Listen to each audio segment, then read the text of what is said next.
Ang hubs niya guys is Novatec front and rear. Novatec na single sa likod. This, Novatec na axle type. Yan. Ito To sa harap, true axle naman. Na compatible dito sa Marzocchi bumper na Ford. yun yung Ford niya. Marzocchi na bumper talaga. Mga FSA. Headset, FSA oh. Tsaka maganda mga ba dito, magagandang napakasimple ng bike na to, yung ano mo ting, yung maintenance mo eh. Oo. Palakang cambio. Gagalawin mo na lang dito yung ano eh, pag lumuwag yung chain mo, konting hila. Eh.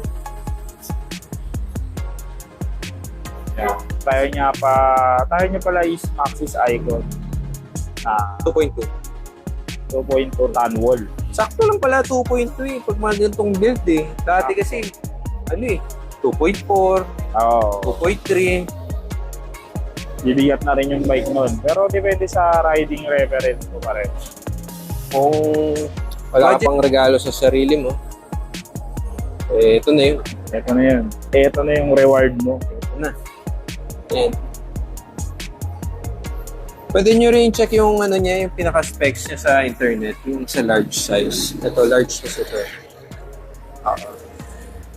Kung ano yung geometry, para check nyo kung sukat na sukat sa'yo.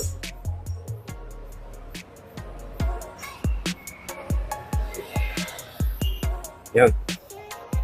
Malamang double wall naman yung rims nito, te. Oo, double wall yan. Double wall. Double wall na naka-eyelet. Oo. May sing-sing yung ano niya.